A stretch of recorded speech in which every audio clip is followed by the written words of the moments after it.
My name is Emily Richardson. I'm 32 years old, and until 3 days ago, I thought I knew what family meant.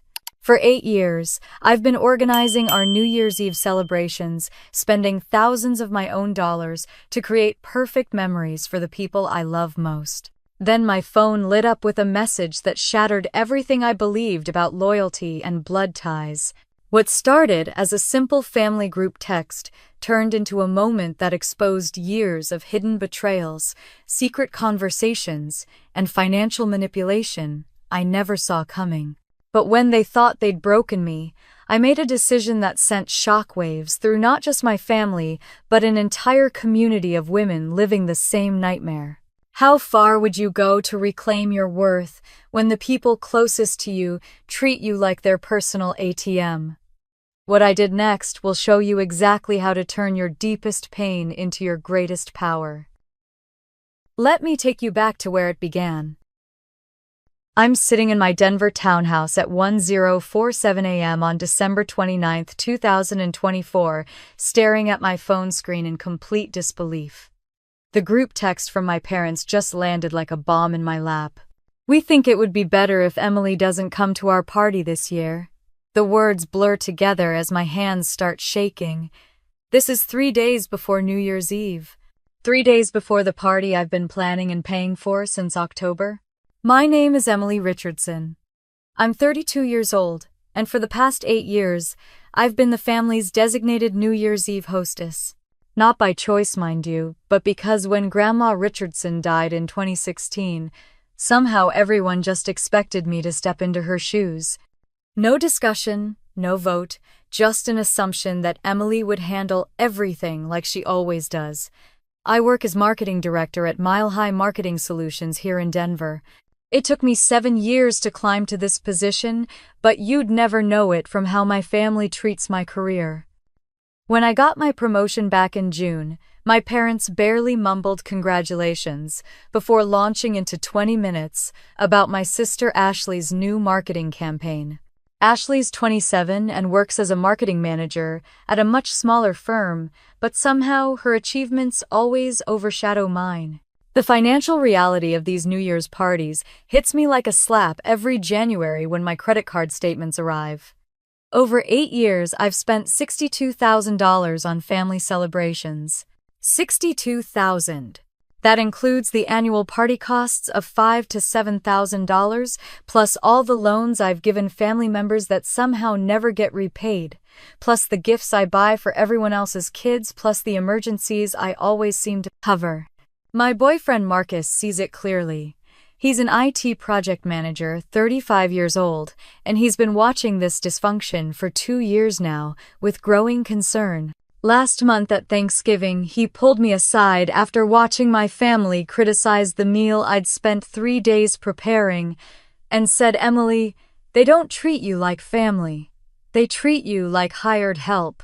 "But hired help gets paid," I'd responded, and the look on his face told me everything. The Richardson family consists of my father, David, 63, who retired from managing an insurance office and now spends his time telling everyone else how to live their lives. My mother, Linda, 60, works part-time in real estate and part-time making excuses for why no one else can help with family obligations. Then there's my brother, Michael, 29, a software engineer, who somehow never has time to contribute to family events, but always has time to criticize them. My sister Ashley, 27, the golden child, who works in marketing and gets praised for ideas that aren't half as good as mine. And my youngest brother Ryan, 24, a financial analyst who's never organized anything in his life, but has plenty of opinions about how I should do things differently.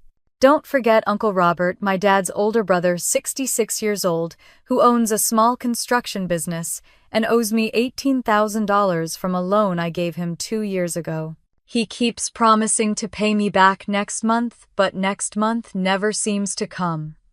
The text message isn't just from my parents. I watch in real time as the thumbs up reactions start appearing underneath their message. Michael, Ashley, Ryan, even Uncle Robert. One by one, they're all agreeing that I shouldn't come to the party I've been planning for months. My coffee mug slips from my hand and shatters on the kitchen tile. The sound echoes through my townhouse in the Highlands neighborhood, and suddenly I can't breathe properly. This is the party where I've already ordered the champagne, booked the caterer, arranged the decorations, planned the resolution ceremony that's become our family tradition. I've spent weeks coordinating everything down to the midnight countdown playlist. And they don't want me there. My phone buzzes with individual texts now. From my mother, "Don't be dramatic, Emily. We just think everyone needs a break from the tension." From Ashley, "You've been so negative lately. Maybe this is for the best." From Michael, "It's not personal, we just want a peaceful celebration, not personal. 8 years of my life, thousands of dollars, countless hours of planning and preparation, and it's not personal." I type back the only response that feels right. "Perfect. You won't see me again either." The silence that follows is deafening. Then my phone starts ringing. David Richardson. I let it go to voicemail. It rings again. Linda Richardson. Voicemail. Ashley calling. Michael calling. Ryan calling. They're all calling now, but 20 minutes ago, they were all agreeing I shouldn't come. I turn off my phone and sit in the quiet of my kitchen, surrounded by broken ceramic and the realization that tonight everything changes. Looking back, I should have seen this coming. The signs were all there, starting with my promotion celebration in June. I'd worked 7 years at Mile High Marketing Solutions to reach marketing director, beating out 3 other candidates, including one internal competitor who'd been there longer than me. It was the biggest professional achievement of my life, and I was bursting to share the news with my family. I called my parents first, practically bouncing in my office chair. "Mom, Dad, I got the promotion. I'm the new marketing director." My mother's response was lukewarm at best. "Oh, that's nice, honey. Speaking of marketing, did you hear about Ashley's new campaign? She got featured in that Denver Business Journal article." Within 30 seconds, the conversation had shifted entirely to my sister's much smaller accomplishment. Ashley had managed to get a brief mention in a local business publication for a campaign that reached maybe 50,000 people. My promotion meant overseeing campaigns that reached millions, managing a team of 12 people, and a salary increase that finally put me in 6 figures. But somehow, Ashley's tiny newspaper mention was more worthy of family excitement. The pattern became crystal clear at our family dinner that weekend. Ashley walked in beaming, waving a printed copy of the Denver Business Journal article like it was a Pulitzer Prize. Everyone gathered around, reading it aloud, asking questions, taking photos. When I tried to mention my promotion again, my father glanced up briefly and said, "That's great, Em. Very responsible of you. Responsible. Not impressive, not exciting, not worthy of celebration. Responsible. Like I'd simply done what was expected, rather than achieved something remarkable." Marcus witnessed the whole thing. He was new to family dinners, then still trying to understand the dynamics, but even he could see how off balance everything was. On the drive home, he said, "Emily, do they always treat your accomplishments like afterthoughts?" I made excuses, defended them, explained how Ashley rarely got recognition, so they were just trying to support her. But the seed of doubt was planted. At work, things were different. My colleagues Jessica Wong and Anthony Rivera, who'd become genuine friends over the years, threw me a proper celebration lunch. Jessica, our event coordinator, had even ordered a cake. Anthony, the creative director who'd become her boyfriend, made a speech about how well-deserved the promotion was. They asked detailed questions about my new responsibilities, my plans for the department, my vision for upcoming campaigns. For an hour, I felt valued and seen. The contrast was stark. At Mile High Marketing, my success mattered. My ideas were implemented. My leadership was respected. But at home, I remained the dependable daughter who quietly handled whatever needed handling while others got the spotlight. The workplace had its own challenges, though. Brad Morrison, a senior account manager who'd been passed over for my promotion, made his resentment clear from day one. He questioned my decisions in meetings, undermined my authority with clients, and had a habit of mansplaining marketing concepts to me despite my superior qualifications and new position. But at least at work I had allies. Jessica and Anthony had my back, and our agency's owner, Patricia Hendricks, had personally chosen me for the promotion.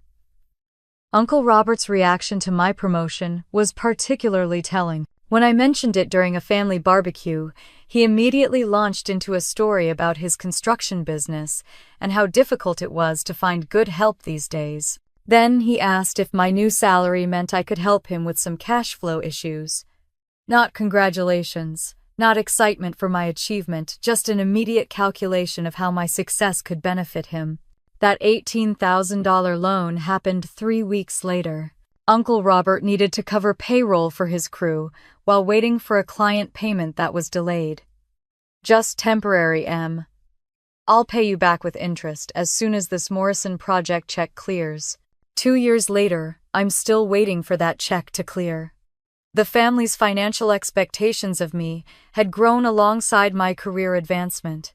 Every promotion, every raise, every professional success translated into increased pressure to fund family activities, cover emergencies, and subsidize other people's poor financial planning. Success at work meant exploitation at home. Marcus started pointing out these patterns more frequently as our relationship deepened. He'd grown up in a family where achievements were celebrated, equally where financial responsibilities were shared fairly, where no one person carried the entire emotional and logistical burden of family maintenance. Watching my family dynamics confused and concerned him. One evening, after a particularly frustrating family phone call where my mother had criticized my career focus, Marcus asked me a question that stopped me cold. Emily, when was the last time your family celebrated something about you without immediately shifting the focus to someone else's needs? I couldn't answer him because I couldn't remember a single instance. That question haunted me for months, coloring every family interaction with new awareness. I started noticing how conversations went, who got attention, whose problems became family emergencies, whose successes got buried under other people's dramas. The scorecard was always lopsided, and I was always on the losing side. The realization was building slowly but surely. Professional success couldn't compensate for family invalidation. October 2024 brought my annual financial review, something I'd been putting off for weeks. Between work deadlines and family obligations, personal bookkeeping always took a back seat.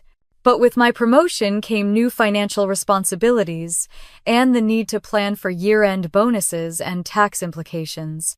I spread my credit card statements across my dining room table, along with bank records and loan documents, determined to get organized.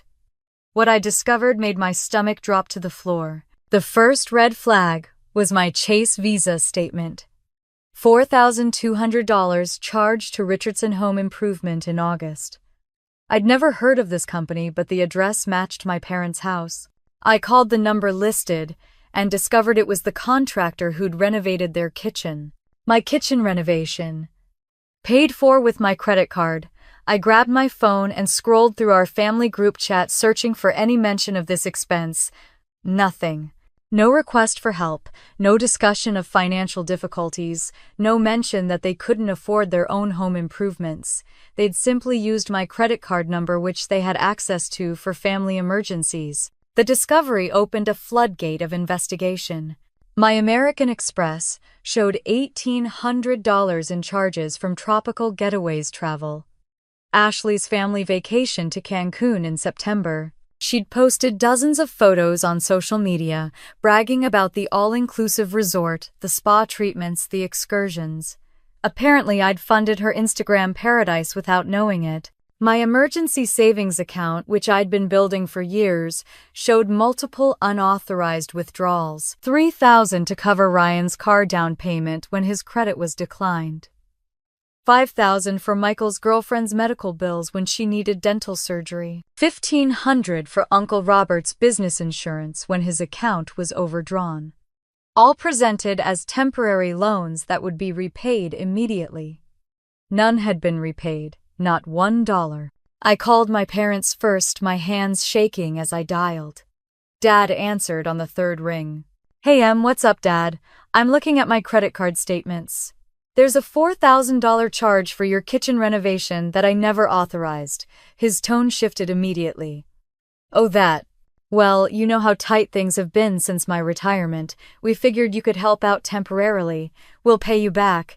Dad, you used my credit card without asking. That's not borrowing, that's stealing. Don't be dramatic, Emily. Family helps family. You're making good money now, and we raised you. I think we've earned a little support. The word earned hit me like a physical blow. They'd earned the right to steal from me because they'd raised me. Because doing your job as a parent apparently entitled you to your adult child's credit cards. My conversation with my mother went even worse. When I confronted her about the pattern of unauthorized charges and unpaid loans, she sighed heavily. Emily, you're being very selfish about this. We're not strangers asking for handouts. We're your family. Selfish. I was selfish for wanting to know when my money was being spent. Selfish for expecting repayment of loans. Selfish for questioning unauthorized use of my credit. Ashley's response was the most infuriating. When I called about the vacation charges, she laughed. Em, don't be such a bean counter. You can afford it, and we really needed that trip. The kids had been so stressed with school starting. Consider it an early Christmas gift. A gift. $1,800 taken without permission was somehow a gift I'd voluntarily given. Marcus found me crying at my kitchen table that evening, surrounded by financial documents and a calculator showing devastating totals. Emily, what's wrong? What happened? I showed him everything. The unauthorized charges, the unpaid loans, the systematic depletion of my savings. The total came to $28,000 beyond the party costs I'd already calculated. My family had stolen or borrowed $28,000 from me over 8 years, and not one person considered it problematic. Marcus's face grew darker with each revelation. Emily, this is financial abuse. You know that, right? This isn't normal family behavior. This is exploitation. I wanted to defend them, to explain the complexities of family relationships, but the evidence was undeniable. They'd systematically used my credit, depleted my savings, and taken my money without permission or repayment. When confronted, they'd responded with manipulation, guilt trips, and accusations that I was selfish for objecting. The next morning, I called Jessica at work. I need to talk to someone about family stuff. Can we grab lunch? Jessica and Anthony met me at our usual spot, a quiet cafe near the office. When I laid out the financial abuse, Jessica's mouth fell open. Emily, this is beyond family dysfunction. This is criminal behavior. They're stealing from you systematically. Anthony nodded grimly. My family has asked for help before, but they always ask first and they always pay back. What you're describing is theft disguised as family obligation. Their validation meant everything. For months, I'd been gaslighting myself, wondering if I was overreacting, if this was normal family behavior, if I was being unreasonably rigid about money. But Jessica and Anthony confirmed what Marcus had been saying. This was abuse, not family support. I started photographing every document, every statement, every piece of evidence. If this was systematic theft, I needed to document it properly. That afternoon, I made an appointment with Dr. Claire Bennett, a family therapist Jessica had recommended. I needed professional perspective on what was happening to me, and more importantly, I needed strategies for protecting myself. The pattern was becoming undeniably clear. My family saw me as a resource to be exploited, not a person to be respected. Thanksgiving 2024 became my testing ground, though I didn't realize it at the time. I'd volunteered to host again, naturally, spending 3 days preparing a feast for 12 people. My townhouse smelled like sage and butter, the dining room table stretched to accommodate everyone, and I'd even bought special placemats featuring each family member's photo from childhood. The effort was enormous. Turkey ham, 3 types of stuffing, mashed potatoes, sweet potato casserole, green bean almondine cranberry sauce from scratch dinner rolls, and 3 different pies. I'd taken 2 vacation days to prep properly, spending over $600 on groceries and decorations. Ashley arrived an hour late, with her husband Jake and their 3 kids carrying a store-bought pumpkin pie still in its plastic container. "Sorry, we're running behind," she announced, not sounding sorry at all. Traffic was crazy and the kids couldn't decide what to wear. Michael showed up with his new girlfriend Stephanie, whom he'd been dating for exactly 3 weeks. "Oh, by the way, Stephanie's vegetarian," he mentioned casually as they walked in. "Hope that's not a problem." It wasn't a problem for Michael, who'd given me 0 advance notice, but I'd already prepared the green beans with bacon, the stuffing had turkey stock, and even the cranberry sauce had been cooked in the same pan as the turkey drippings. I spent 20 minutes in the kitchen, frantically preparing separate vegetarian portions, while everyone else sat in the living room drinking wine. Uncle Robert arrived carrying nothing but complaints. "Traffic's getting worse every year in this city. Your driveway's too steep, Nearly slipped on those wet leaves. When's dinner? I've got to watch the game later." The criticism started before we'd even said grace. "The turkey's a little dry this year," Ashley commented, cutting into the perfectly moist bird I'd brined for 24 hours. "These potatoes could use more butter," Michael added, though he was already reaching for seconds. Uncle Robert just grunted and focused on his plate, but not before mentioning that Grandma Richardson's stuffing had more flavor. More flavor. I'd followed Grandma's recipe exactly, even calling my mother twice during preparation to confirm the measurements. But somehow my version was inferior to the mythical perfection of memory. My mother sighed dramatically as she surveyed the spread. "Well, we can't all be perfect cooks like Grandma was. Thanks for trying, honey." Trying. As if the 3 days of preparation, the hundreds of dollars spent, the vacation time used, the careful attention to everyone's dietary preferences, was just me, trying and falling short of an impossible standard. Marcus squeezed my hand under the table. He'd watched me work myself into exhaustion preparing this meal, and he could see the hurt in my eyes as each family member found something to criticize. After dinner, while I cleared dishes and loaded the dishwasher, most of the family migrated to the living room to watch football. Ashley's kids had left food scattered across the floor. Michael and Stephanie had disappeared outside to vape. Uncle Robert was asleep in my recliner, snoring loudly.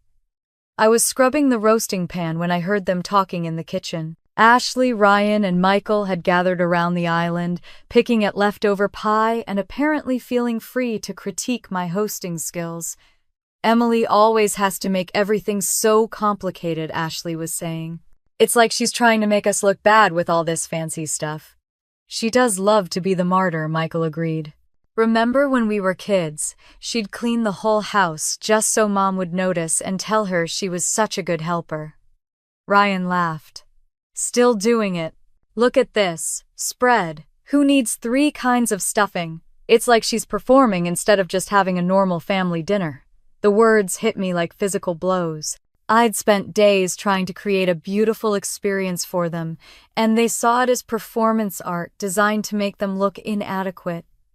They thought I was showing off rather than showing love. I stood at the sink, hands covered in sudsy water, listening to them dissect my motivations and find them wanting. Not once did anyone mention that I'd paid for everything, prepared everything, and would clean up everything. Not once did anyone acknowledge that without my effort, there would be no family Thanksgiving at all. Marcus appeared in the doorway, having apparently overheard the conversation as well. His face was tight with anger, but he kept his voice level. "Can I help with anything in here?"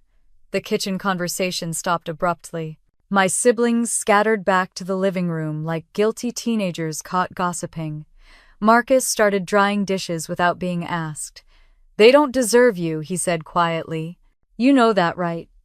For the first time, I was starting to wonder if he might be right. Later that evening, after everyone had left and my house looked like a tornado had hit it, I discovered something that changed everything.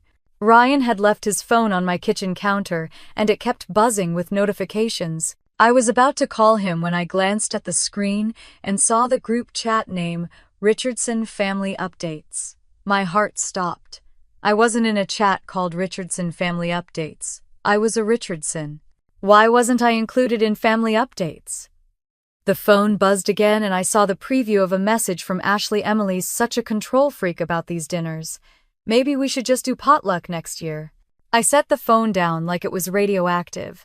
My family had a secret group chat where they discussed me behind my back. They were making family decisions without including me, while expecting me to execute those decisions flawlessly. The exclusion was intentional, systematic, and devastating. December brought my busiest season at Mile High Marketing Solutions. Our agency handled major corporate holiday events, year-end campaigns, and New Year's promotional pushes for clients across Colorado. I was working 60-hour weeks minimum, managing 3 major accounts while trying to establish my authority as the new marketing director.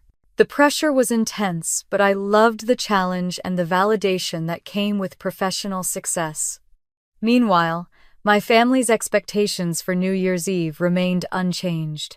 Despite my demanding work schedule, despite the financial abuse I'd uncovered, despite their secret group chat where they criticized my every move, they still expected me to organize and fund their perfect celebration. I decided to try a different approach. During our December family dinner, I announced that I'd need help with this year's party. With my new position, I explained I simply couldn't handle everything alone like I had in previous years.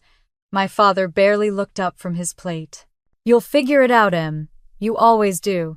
"Actually, Dad, I won't figure it out this time. I need other people to step up and take responsibility for parts of the event."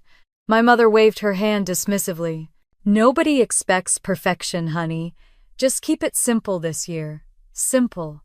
After 8 years of elaborate celebrations that cost me thousands of dollars and weeks of preparation, now they wanted simple. But simple for whom? Simple for them, because they wouldn't have to contribute anything. The burden of making it simple would still fall entirely on me. I tried assigning specific tasks. "Michael, could you handle the bar setup and music? Ashley, would you coordinate decorations? Ryan, can you manage the resolution ceremony this year?" The excuses came immediately. Michael had a major software deployment scheduled for the week before New Year's Eve. Ashley had the kids' winter break activities to manage. Ryan had just bought his first house and was too busy with move-in logistics. Nobody mentioned that I also had major work deadlines, that I also had personal responsibilities, that I also deserved consideration when family obligations were being distributed. But it was during this time that I discovered something far worse than their refusal to help. I was reviewing my credit report for a mortgage pre-approval when I found an inquiry I didn't recognize. Rocky Mountain Business Credit had pulled my credit in September for a loan application I'd never submitted. I called the number listed and discovered the truth. Uncle Robert had used me as a credit reference for an $18,000 business loan for his construction company, Richardson Contracting. He'd listed me as a business partner and financial guarantor, without my knowledge or consent. The loan was 3 months overdue. My credit score had dropped 40 points because of Uncle Robert's defaulted loan that I knew nothing about. He'd used my income information, my employment history, and my credit profile to secure funding for his failing business, then defaulted on the payments and damaged my financial standing. I confronted him at a family barbecue the next weekend. "Uncle Robert, I found a credit inquiry from Rocky Mountain Business Credit. Did you use my information for a loan application?" His face flushed red. "Well, yeah, I put you down as a reference. You've got good credit and I needed a reliable guarantor." "Robert, you can't use someone as a guarantor without their permission. That's fraud." "Don't be so dramatic, Emily. It's just paperwork. The business is doing fine. I'll get caught up on payments soon. Your loan is 3 months overdue and it's affecting my credit score. Look, things have been tight lately. This Morrison project got delayed and the client's been slow to pay. I'll sort it out next month." Next month. The same promise he'd been making about repaying my personal loan for 2 years. At work, my stress was compounded by Brad Morrison's continued attempts to undermine my authority. He questioned my decisions in client meetings, tried to go around me to upper management, and made snide comments about promoting people too quickly. The irony wasn't lost on me that I was fighting for respect both at home and at work, but at least at work I had allies and company policies to protect me. Jessica noticed my increasing exhaustion. "Emily, you look like you haven't slept in weeks." "What's going on?" I told her about the credit fraud, the family's refusal to help with New Year's planning, and the mounting pressure from all directions. Jessica's reaction was immediate and protective. "Emily, what your uncle did is a federal crime. Using someone's identity for credit applications without consent is identity theft. You need to report this." She was right, but the thought of taking legal action against family felt overwhelming. That's when Jessica suggested I talk to a professional about everything that was happening. Dr. Claire Bennett's office was in a quiet building near downtown Denver, decorated with warm colors and comfortable furniture designed to put people at ease. During our first session, I laid out the entire situation: the financial abuse, the secret group chat, the credit fraud, the systematic exclusion from family decisions while being expected to execute them perfectly. Dr. Bennett listened without judgment, taking notes and asking clarifying questions. When I finished, she looked at me with compassion and clarity. "Emily, what you're describing is called scapegoating. In dysfunctional family systems, one person is assigned the role of caretaker and problem solver while simultaneously being blamed for any problems that arise. You've been carrying the emotional, financial, and logistical burden of your family's dysfunction while receiving criticism instead of appreciation." The validation was both relief and heartbreak. Relief that my experiences were real and recognizable. Heartbreak that my family relationships were so fundamentally damaged. I started researching narcissistic family systems, financial abuse patterns, and legal options for credit fraud. The more I learned, the clearer it became that I had choices I'd never considered before. I could report the credit fraud. I could refuse to organize the New Year's party. I could set boundaries that protected my finances and emotional well-being. For the first time in my adult life, I realized I had power in these relationships. The confrontation I'd been avoiding finally came on December 26th. I'd requested a family video call to discuss New Year's Eve logistics, and everyone reluctantly agreed to join. As their faces appeared on my laptop screen, I could see the annoyance in their expressions. Nobody wanted to spend time talking about party planning when they assumed I'd handle everything as usual. I'd prepared for this conversation like a business presentation. I had notes, specific task assignments, and a clear agenda. My heart was pounding, but Dr. Bennett's words echoed in my mind about standing up for myself and setting boundaries. "Okay, everyone." I began, trying to keep my voice steady. "I need to discuss this year's New Year's Eve party. With my increased work responsibilities, I can't handle everything alone anymore. I need each of you to take ownership of specific aspects." My father's face immediately hardened. "Emily, what's all this about? You've never needed help before." "Actually, Dad, I've always needed help. I've just never asked for it before. This year I'm asking." I pulled up my prepared list and started reading assignments. "Mom and Dad, I'd like you to handle the main food preparation and coordinate with the caterer. Michael, can you manage the bar setup and music playlist? Ashley, would you take care of decorations and setup? Ryan? The resolution ceremony has become a tradition, so I'd like you to organize that portion." The silence that followed was deafening. Finally, my mother spoke up with obvious irritation. "Emily, this seems unnecessarily complicated.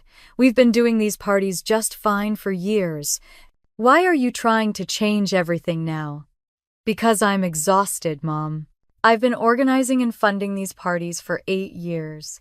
I need the family to actually participate instead of just showing up and criticizing." Ashley's face appeared larger on screen as she leaned forward.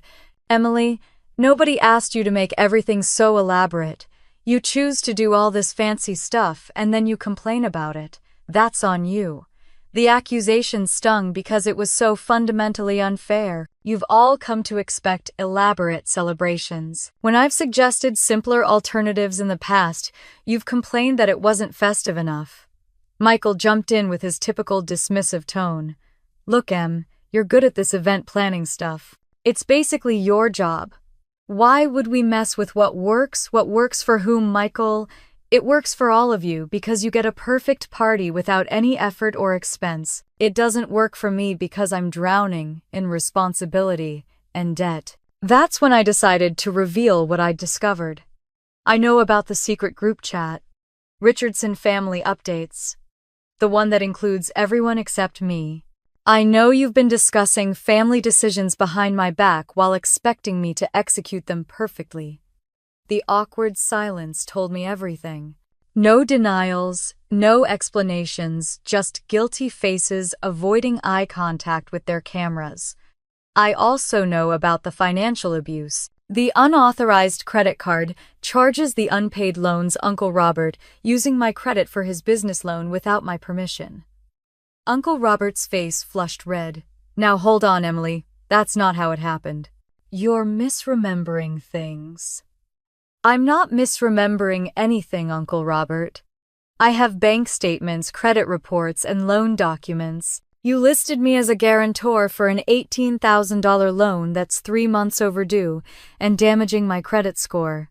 Look, business has been tough lately. The Morrison project got delayed and cash flow has been tight. I'll get caught up soon. You've been saying that for 2 years about the money you already owe me. Now you've damaged my credit without my permission. That's fraud, Uncle Robert. The word fraud hung in the air like a bomb. My family wasn't used to me using legal terminology or threatening real consequences. My father's voice rose with anger. Emily, you're being completely unreasonable. Family helps family. We're not strangers here. Family helps family, Dad, but help goes both ways. When has this family ever helped me with anything? When have any of you supported my career, celebrated my achievements, or contributed to my well-being? You're being dramatic, Ashley said. We support you all the time. How? Give me one specific example of how this family has supported me in the past year. Another silence. They couldn't answer because there were no examples. I took a deep breath and delivered my ultimatum. Here's the situation. I will not organize this year's New Year's Eve party unless everyone commits to specific responsibilities and financial contributions. I will not continue funding family celebrations while you criticize my efforts, and I will not tolerate any more unauthorized use of my credit or demands for unpaid loans. My mother's voice turned cold. Emily, if you're going to bring this negative attitude to our celebration, maybe you should consider not coming at all. The words hit me like a physical blow. After 8 years of sacrificing my time, money, and energy to create perfect celebrations for them, I was now the problem to be eliminated rather than the person to be supported. Ryan nodded in agreement. Yeah, this is supposed to be fun, not some big confrontation about who does what. Fun for whom I shot back. It's fun for all of you because you show up, eat, drink, and leave. It's work for me. Expensive, exhausting, unappreciated work. Marcus, who'd been listening from across the room, stepped into view of the camera. Maybe I can help coordinate some of this. My father's voice turned icy. This is a family matter, Marcus. No offense. The dismissal of Marcus, who'd been nothing but supportive, was the final insult. They'd exclude my partner from family decisions while expecting me to manage everything alone. The video call ended with nothing resolved and tensions higher than ever. As I closed my laptop, I realized my family had just shown me exactly who they were and what I meant to them. They wanted my service without my presence, my labor without my voice, my money without my respect. 3 days passed in tense silence after that disastrous video call. I threw myself into work, staying late at the office to avoid thinking about the New Year's Eve situation. But on the morning of December 29th, at exactly 10:23 a.m., my phone buzzed with a group text that shattered my world. The message was from my father, sent to the family group chat that actually included me this time. We think it would be better if Emily doesn't come to our party this year. The constant complaints and demands are creating tension, and we all want a peaceful celebration." I stared at the screen in complete shock. My coffee mug slipped from my hands and crashed to the kitchen floor, but I barely noticed the hot liquid splashing across my feet. This was 3 days before New Year's Eve. 3 days before the party I'd been mentally preparing for months, the party that had defined my role in the family for 8 years. Then the reactions started appearing in real time like daggers to my heart. Michael's thumbs up, Ashley's thumbs up, Ryan's thumbs up, Uncle Robert's thumbs up. One by one, every person I'd sacrificed for every person I'd supported financially and emotionally was agreeing that I shouldn't come to the celebration I'd been funding and organizing for nearly a decade. My hands were shaking so violently I could barely type, but I managed to send back the only response that felt honest. "Perfect. You won't see me again either." The silence that followed lasted exactly 4 minutes. Then my phone exploded with calls and texts. Suddenly, the same people who'd just agreed I shouldn't attend were panicking about the practical implications of their decision. David Richardson calling. I let it go to voicemail. Linda Richardson calling. Voicemail. A text from my mother appeared. "Don't be childish, Emily. We just think everyone needs a break from the drama." Drama. I was creating drama by asking for basic respect and shared responsibility. Ashley texted, "Where are the caterer's contact details? We need the supplier list for the party." They'd uninvited me but still expected me to provide the vendor information to make their celebration possible. Michael called 3 times in a row. When I finally answered, his voice was frantic. Where did you order the champagne, and what about the decorations?" "Everything's already been planned, right, Michael? You just agreed that I shouldn't come to the party." "Why would I have planned anything?" "Well, yeah, but we figured you'd already done most of the work. We just meant you shouldn't attend the actual party." The audacity was breathtaking. They wanted to exclude me from the celebration while still benefiting from my preparation and funding. I hung up and turned off my phone. The physical symptoms hit me like a freight train. My chest felt tight like I couldn't get enough air. My vision started tunneling and a strange ringing filled my ears. I felt simultaneously freezing cold and burning hot. My legs gave out and I found myself sitting on my kitchen floor surrounded by broken ceramic and spilled coffee, gasping for breath. Marcus found me there 20 minutes later. He'd been working from home and came downstairs when he heard the crash. "Emily, what happened? Are you hurt?" I couldn't speak. I just handed him my phone and watched his face change as he read the family group chat. His expression went from confusion to disbelief to pure rage. "Those selfish, ungrateful people," he said, his voice tight with controlled anger. "After everything you've done for them, this is how they treat you." That's when the tears finally came. 8 years of trying to earn their love through service. 8 years of sacrificing my time, money, and emotional well-being to create perfect celebrations for people who saw me as a problem to be managed rather than a person to be valued. All of it crashing down in a single text message and 4 thumbs-up reactions. Marcus helped me to the couch and held me while I sobbed. When I could finally speak, the words poured out between gasps. "They don't want me there, Marcus. They never wanted me there. They just wanted what I could provide." I called Dr. Bennett's emergency line and managed to get an appointment that afternoon. Sitting in her comfortable office, I showed her the text exchange and described the physical symptoms I'd experienced. "Emily," she said gently, "what you experienced sounds like a panic attack. Your nervous system finally reached its breaking point after years of chronic stress and emotional abuse."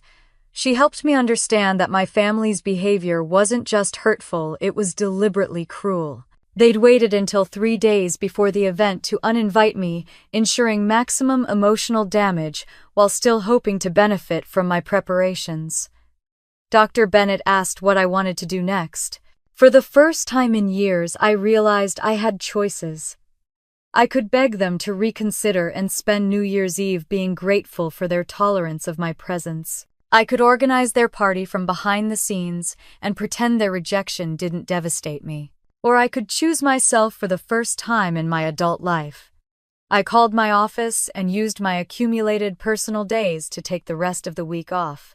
Patricia Hendricks, our agency owner, didn't ask questions but told me to take care of myself and that my job would be waiting when I returned. Then I called a luxury cabin rental service in Breckenridge and booked a mountain retreat for December 30th through January 2nd. A place with a fireplace, a hot tub, and complete isolation from the family that had just shown me exactly how little I meant to them. Marcus immediately rearranged his schedule to come with me. I also called Sarah Kim, the attorney Dr. Bennett had recommended, and scheduled a consultation about credit fraud recovery and legal options for enforcing no-contact boundaries. As I packed for our mountain getaway, I felt something I hadn't experienced in years. The freedom that comes from finally understanding that you don't have to keep trying to earn love from people who are incapable of giving it. My family had made their choice. Now it was time to make mine. The first thing I did was load my car with every single item I'd purchased for the New Year's Eve party. The champagne cases, the decorative centerpieces, the specialty appetizers I'd ordered from 3 different gourmet shops. The party favors the resolution. Ceremony supplies, even the expensive linens I'd bought specifically for this celebration. Everything went into my Honda CR-V. My destination was the Denver Rescue Mission on Lawrence Street. I'd volunteered there during college and knew they hosted a New Year's celebration for families experiencing homelessness.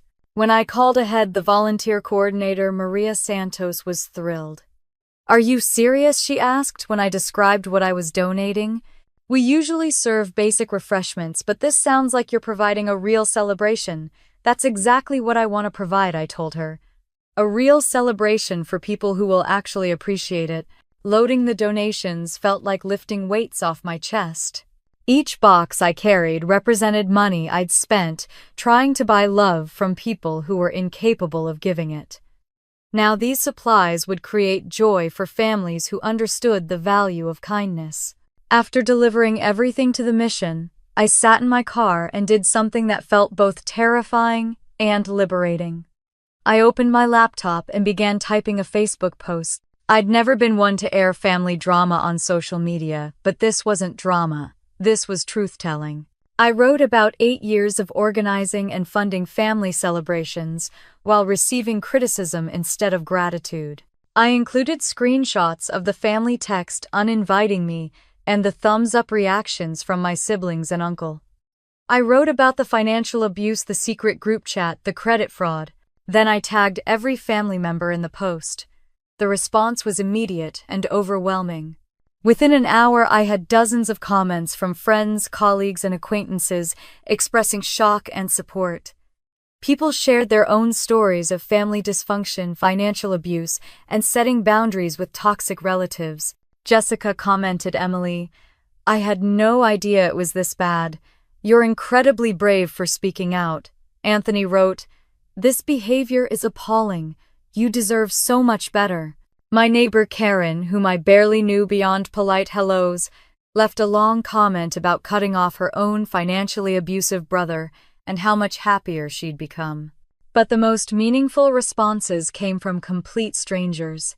Women who'd found my post through mutual friends began sharing their own experiences with family scapegoating financial exploitation and the guilt that comes with setting boundaries. One woman named Jennifer wrote, "Thank you for posting this. I've been funding my family's celebrations for 15 years and feeling guilty for resenting it.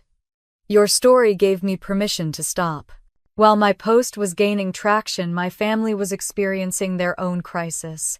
My phone, which I'd turned back on to monitor the social media response, started buzzing with frantic calls and texts. Ashley texted Emily, "Delete that Facebook post right now. This is embarrassing for all of us." My mother called repeatedly, leaving increasingly hysterical voicemails. "Emily, how could you air our private family business like this? People are calling me asking questions I can't answer." Uncle Robert left a furious voicemail. "That post is damaging my business reputation. I've got clients asking me about it. You need to take it down immediately." But I noticed something telling about their responses. Not one family member apologized for their behavior. Not one acknowledged the hurt they'd caused. Their only concern was damage control for their own reputations. Meanwhile, they were discovering the practical nightmare of hosting a New Year's Eve party without my preparation. Michael called in a panic because none of the vendors I'd used in previous years would work with them on 3 days' notice. Ashley couldn't find suppliers for the specific decorations and party favors that had become family traditions. Ryan had no idea how to organize the resolution ceremony that everyone expected. My parents were frantically calling catering companies only to discover that quality caterers book holiday events months in advance. The few available options were either outrageously expensive or completely inadequate for their expectations. From my mountain cabin in Breckenridge, I watched their chaos unfold through social media and voicemails while feeling a strange sense of peace. Marcus had arranged for us to spend New Year's Eve in complete luxury. Our cabin had a massive stone fireplace floor-to-ceiling windows overlooking snow-covered peaks and a private hot tub on the deck. For the first time in 8 years, I woke up on New Year's Eve without a massive to-do list, without financial stress, without the pressure to create perfection for ungrateful people. We had champagne and takeout from a local restaurant. We watched the ball drop on TV instead of orchestrating our own countdown. We made our own resolutions privately instead of performing them for family validation. It was the most peaceful New Year's Eve of my adult life. Back in Denver, according to the reports I received from mutual friends, my family's party was a disaster. They'd managed to cobble together some basic refreshments, but nothing approached the elaborate celebrations I'd created. Uncle Robert's wife told our neighbor that the whole evening felt awkward and tense, with everyone asking where Emily was and why she wasn't there. My social media post continued to gain traction throughout the weekend. Local friends began sharing it, and eventually, it caught the attention of Sandra Mitchell, a reporter for Denver Lifestyle magazine, who'd been writing about family dynamics during the holidays. She reached out through private message, asking if I'd be willing to discuss my experience for an article about setting boundaries with toxic family members. For the first time in my life, my story mattered to someone outside my immediate circle. January 2025 brought a harsh reality that my family hadn't anticipated. Without my vendor relationships and advanced planning, they'd cobbled together a makeshift New Year's Eve celebration that became neighborhood gossip within days. Karen, my next-door neighbor, stopped me while I was getting my mail to share what she'd witnessed. "Emily, I have to tell you, your family's party was a complete disaster. They had pizza delivered at midnight, ran out of champagne by 10 o'clock, and your uncle was arguing with some delivery driver about payment issues right there in the driveway." The image would have been comical if it wasn't so predictable. 8 years of elaborate celebrations had set expectations they couldn't meet without my coordination and financial backing. But the real crisis began when Uncle Robert's business came under serious scrutiny. The credit fraud complaint I'd filed with the Colorado Bureau of Investigation had triggered a broader examination of Richardson Contracting's financial practices. Detective Lisa Martinez called me in mid-January to discuss their findings. "Miss Richardson," she said over the phone, "your uncle's case has revealed a pattern of credit manipulation. You're not the only victim. We've identified 3 other individuals whose credit he used inappropriately for business loans. 3 other victims. Uncle Robert had been systematically defrauding people to keep his failing construction business afloat. My case wasn't an isolated family dispute, it was part of a criminal enterprise. The investigation moved quickly. Uncle Robert's business partner, Tom Morrison, immediately distanced himself when investigators approached him. Several ongoing construction projects were suspended when clients learned about the fraud investigation. By February, Richardson Contracting was hemorrhaging money and facing potential criminal charges. Uncle Robert called me repeatedly, leaving increasingly desperate voicemails. "Emily, you're destroying my livelihood over a misunderstanding. Can't we work this out as family? I've got crews depending on me for their paychecks. You're hurting innocent people." But Detective Martinez had shown me the evidence. Uncle Robert had stolen identities, manipulated credit applications, and defaulted on multiple loans using other people's financial information. This wasn't a family misunderstanding, it was systematic fraud. The ripple effects extended far beyond Uncle Robert's business. My parents faced social isolation as our extended family and neighbors learned about the financial abuse through my viral Facebook post. My mother's real estate colleagues began questioning her judgment and character. My father's retirement community friends started avoiding him at their weekly poker games. Ashley discovered that her professional reputation had taken a hit when colleagues Googled her name and found my post about family dysfunction. Her marketing firm's HR department had even asked her about it during her annual review, concerned about potential character issues that might affect client relationships. Michael's situation was perhaps the most revealing. His girlfriend Stephanie, the one I'd accommodated last minute at Thanksgiving, broke up with him after reading about our family's behavior online. She told mutual friends that she couldn't respect someone who participated in financial abuse and then got angry when called out for it. Meanwhile, my social media post continued to inspire others. I received dozens of private messages from people sharing their own stories of family financial abuse, scapegoating, and boundary-setting journeys. 3 women had filed their own credit fraud complaints after reading my story and realizing their families had similarly exploited them. The Denver Rescue Mission contacted me with an unexpected request. Maria Santos called to tell me that my New Year's donation had been so successful, they wanted to partner with me on an annual event. "Emily," she said, "the families were so grateful for the celebration you provided. Several people asked if we could make this a yearly tradition. Would you consider helping us organize an annual New Year's celebration for families in transition?" The request felt like a gift from the universe. Instead of funding celebrations for ungrateful family members, I could create meaningful events for people who genuinely appreciated kindness and community. Jessica and Anthony had become even stronger allies, checking on me regularly and celebrating each step of my healing journey. When I told them about the mission's request, Jessica immediately volunteered to help with event coordination. Anthony suggested we could involve our agency as a sponsor, providing professional marketing and event planning services. This could become a signature community initiative for Mile High Marketing Solutions. At work, my professional life was flourishing without the constant drain of family drama.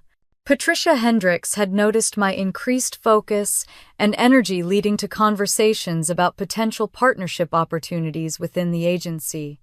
But the legal process was just beginning. Sarah Kim, the attorney I'd consulted, filed a comprehensive lawsuit against Uncle Robert for credit fraud, identity theft, and financial damages. She was also helping me establish formal no-contact orders to prevent family harassment.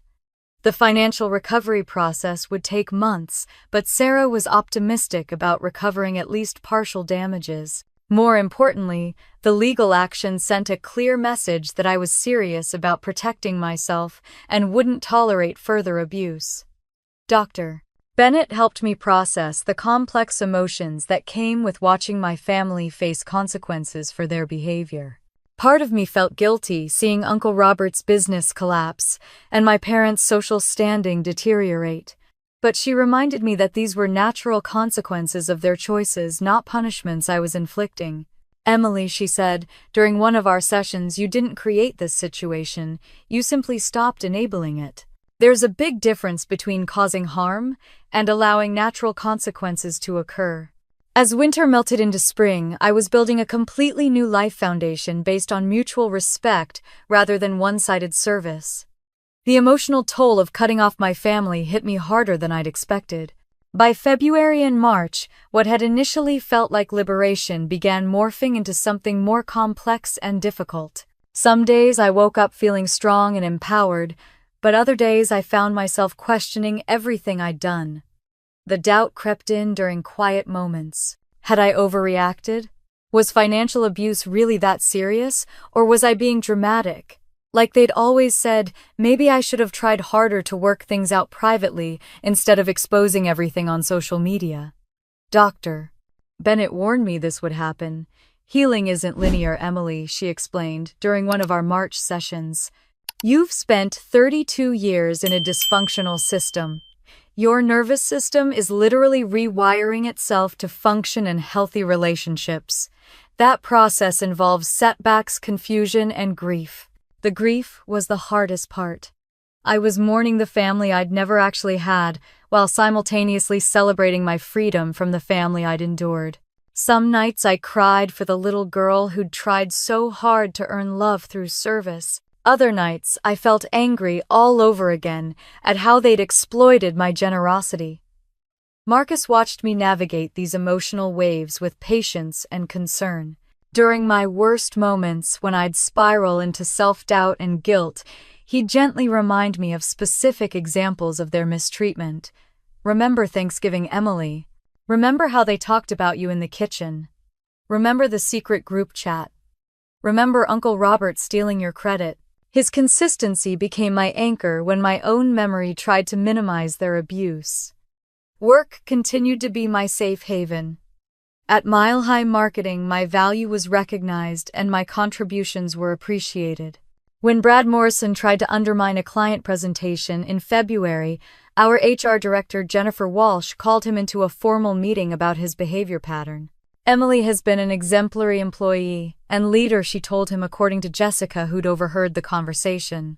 Your attempts to sabotage her authority reflect poorly on your professionalism and could constitute workplace harassment. Brad's attitude changed dramatically after that meeting. He began treating me with grudging respect, and by March he'd started looking for opportunities at other agencies. The validation at work helped me recognize what healthy professional relationships looked like, which made the contrast with my family dynamics even starker. In early March, I received an unexpected phone call that changed everything. The caller ID showed a Colorado number I didn't recognize. Is this Emily Richardson? The voice was young, female, and nervous. Yes, who's calling? This is Rachel Martinez. I'm Uncle Robert's daughter. I saw your Facebook post and I really need to talk to you, Rachel. I'd forgotten about Uncle Robert's daughter from his second marriage. She was in college at Colorado State, studying business, and we'd barely interacted over the years. We met for coffee at a small cafe near the CSU campus in Fort Collins. Rachel looked exhausted and stressed, clutching her coffee cup like a lifeline. Emily, I need to tell you something about the family that you probably don't know. What Uncle Robert did to you, using your credit without permission, he's been doing that kind of stuff for years. To lots of people. She pulled out her phone and showed me text messages between family members that revealed a much darker picture than I'd imagined. My parents had been complaining about my Facebook post, calling me ungrateful and mentally unstable. Ashley had suggested I needed psychiatric help. Michael had joked about how I'd always been the dramatic one in the family. But worse than their criticism was what Rachel revealed about the financial manipulation. Emily, your parents have been using your credit card information for way more than you know about, not just the kitchen renovation. My mom works part-time at their bank, and she's seen them make cash advances using your cards multiple times. The revelation hit me like a physical blow. The $28,000 I'd calculated was apparently just the tip of the iceberg. Rachel also confirmed what I'd suspected about the secret group chat. They've been talking about you behind your back for years, planning how to get money from you, complaining when you ask questions, making fun of your career achievements. My mom always felt bad about it, but she was afraid to speak up. She showed me screenshots that Uncle Robert's ex-wife had saved. Messages where my parents called my promotion overhyped, where Ashley suggested I was getting too big for my britches, where Michael joked about how easy it was to manipulate me into funding their activities. Reading those messages felt like being stabbed repeatedly. These people had spent years mocking me while taking my money, criticizing my character while exploiting my generosity. But Rachel's revelation also brought an unexpected gift. She'd decided to cut contact with Uncle Robert after learning about his credit fraud, and she was looking for healthier family connections. "I don't want to be part of this toxic system anymore," she told me. "You're the only family member who's ever treated me with genuine kindness. Would it be okay if we stayed in touch for the first time since the New Year's Eve disaster?" I felt like I was gaining family instead of losing it. Rachel's information also proved crucial for the legal case. Sarah Kim was able to use her evidence to strengthen our lawsuit against Uncle Robert and to pursue additional charges against my parents for the unauthorized credit card usage. The discovery that my financial abuse was far more extensive than I'd realized initially sent me into a dark spiral. I spent 3 days barely able to get out of bed, overwhelmed by the magnitude of their betrayal. But with Dr. Bennett's help, Marcus's support, and Rachel's validation, I began to see it differently. Every piece of evidence that emerged proved I'd been right to trust my instincts and protect myself. My healing process wasn't linear, but it was real, and it was progress. The legal victory came faster than anyone expected. By late April, Sarah Kim called with news that would change everything. Uncle Robert had agreed to a settlement rather than face criminal prosecution that could have sent him to federal prison. "Emily," she said, her voice filled with satisfaction, "he's agreed to pay $12,000 in damages plus cover all your legal fees. His business is declaring bankruptcy, but we've secured priority status for your claim." $12,000 wasn't the full amount Uncle Robert had stolen, but it represented something more important than money. It was validation, acknowledgement, and a clear statement that his behavior had consequences. The settlement also included a formal admission of credit fraud and a legally binding agreement that Uncle Robert would have no contact with me for 5 years. If he violated the order, he'd face immediate criminal prosecution. But my parents weren't finished trying to manipulate the situation. In May, they attempted what Dr. Bennett called a classic abuser tactic, the fake reconciliation. My mother left a voicemail that was clearly scripted and rehearsed. "Emily, honey, your father and I have been doing some soul searching, and we think it would be good for the whole family to go to counseling together. We've found a wonderful Christian therapist who specializes in family healing. We all need to work on communication and forgiveness." The suggestion was laughable on multiple levels. They wanted to control the narrative by choosing their own therapist, preferably someone who would focus on forgiveness rather than accountability. They wanted to frame our conflict as a communication problem rather than acknowledging their systematic abuse. Dr. Bennett helped me craft a response that was clear and final. I called my mother back and left my own voicemail. "Mom, I appreciate the counseling suggestion, but I'm not interested in family therapy. I've been working with my own therapist, and she's helped me understand that what happened wasn't a communication problem. It was financial abuse, credit fraud, and systematic emotional manipulation.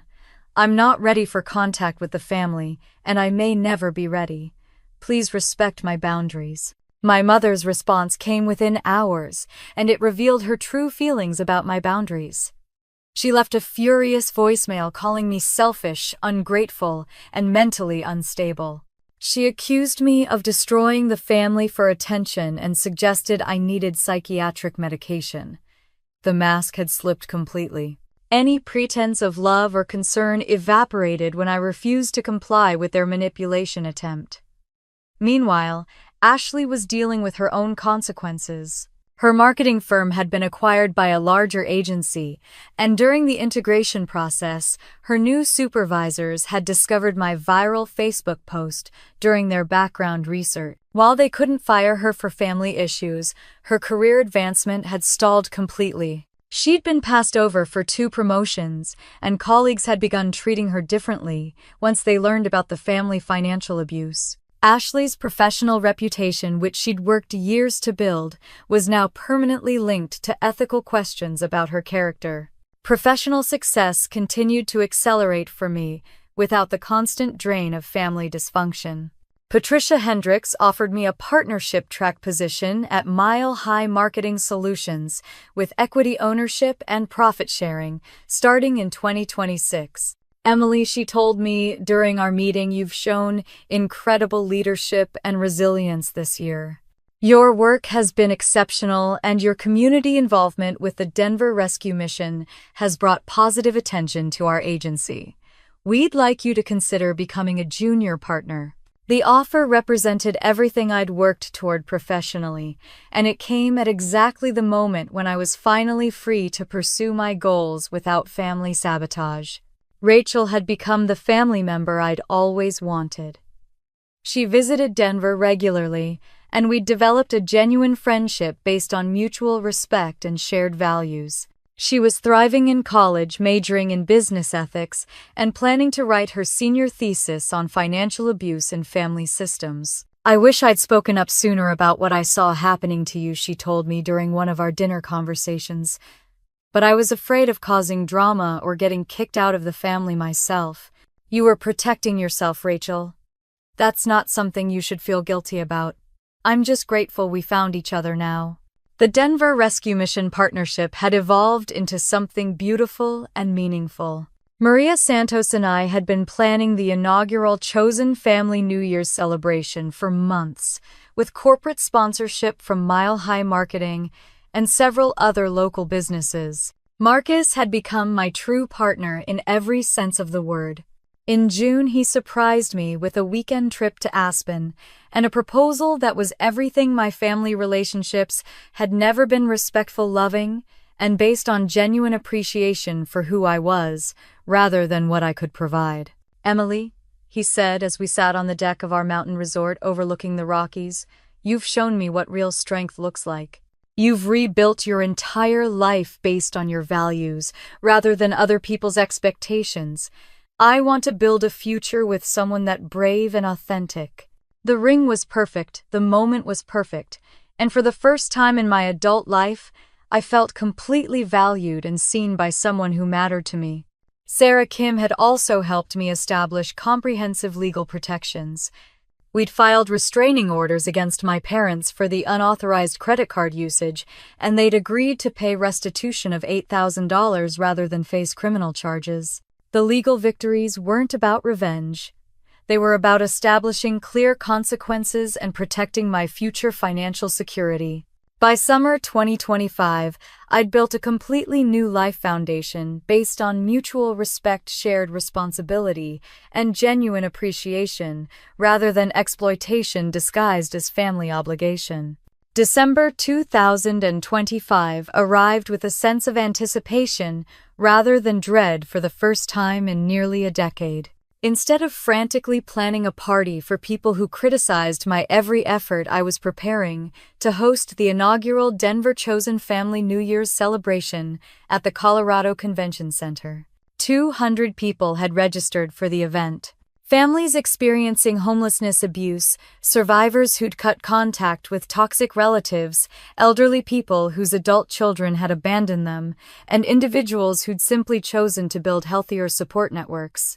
The Denver Rescue Mission had partnered with Mile High Marketing Solutions to create something unprecedented: a formal celebration for people who understood that family isn't always about blood. I stood at the podium looking out at faces filled with hope and gratitude, feeling more nervous than I had presenting to Fortune 500 clients. These people had come to hear my story because it reflected their own experiences with boundary-setting financial abuse and the courage to choose self-respect over family obligation.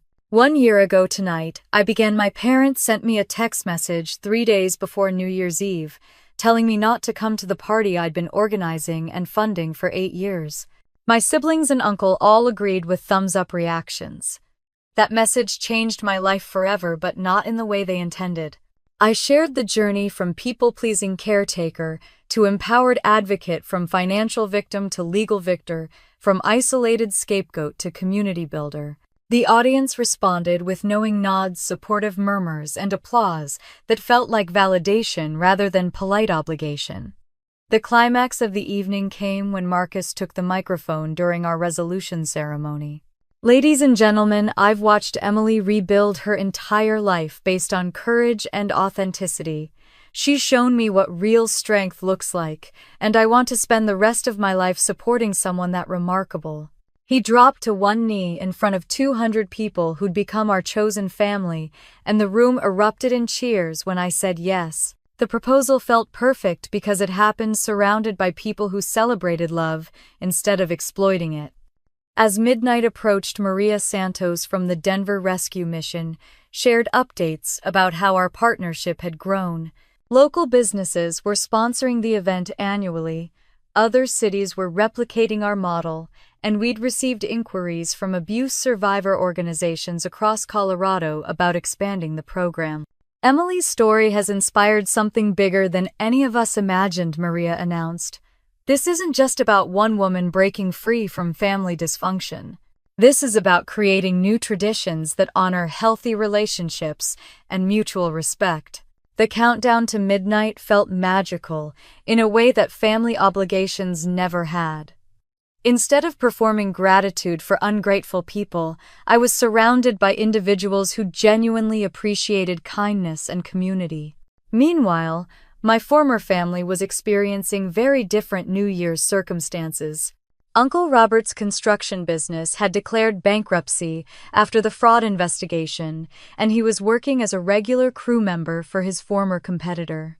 My parents were struggling financially without my subsidies and had downgraded to a small apartment after selling their house. Ashley's career had stagnated permanently after the family scandal became public knowledge. Michael was working 2 jobs after his girlfriend left, and his lifestyle expenses exceeded his income. Ryan had moved back in with my parents after his mortgage was declined due to poor credit management. These weren't consequences I'd created through revenge, they were natural results of behavior patterns that had finally caught up with them. Without my enabling, they'd been forced to face the reality of their choices. Rachel had flourished in our newly formed relationship. She'd completed her business degree with honors, written her thesis on financial abuse in family systems, and been accepted to graduate school with a full scholarship. She'd also formally changed her last name to Martinez, completely severing ties with the Richardson side of the family. "You saved my life by showing me it was possible to leave," she told me as we danced at the celebration. "I would have stayed trapped in that dysfunction forever if you hadn't been brave enough to speak up." My professional life had reached heights I'd never imagined possible. The partnership at Mile High Marketing Solutions included equity ownership, profit sharing, and recognition as a community leader. Without family drama draining my energy, my creativity and leadership abilities had flourished. As the evening wound down, I reflected on the journey from December 29th, 2024 to December 31st, 2025. 12 months ago, I'd been a people-pleasing caretaker desperate for approval from people incapable of giving genuine love. Tonight, I was an empowered advocate, surrounded by chosen family who valued me for who I was, rather than what I could provide.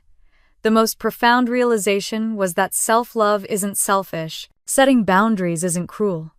Choosing relationships that honor your worth isn't unreasonable. These lessons had cost me blood relatives, but they'd gained me authentic family and genuine happiness. If you're watching this story and recognizing patterns from your own life, I want you to know that you deserve relationships based on mutual respect and genuine care. You deserve to be valued for who you are, not what you can provide. And you have the power to choose family members who celebrate your successes instead of exploiting your generosity. Have you ever had to set boundaries with family members who took your kindness for granted? What gave you the strength to stand up for yourself?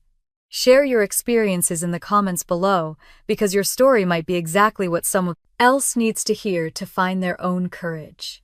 And if my journey resonated with you, please like this video and subscribe for more stories about finding strength, setting boundaries, and creating the life you truly deserve. Remember, the most loving thing you can do is love yourself enough to walk away from people who don't value you.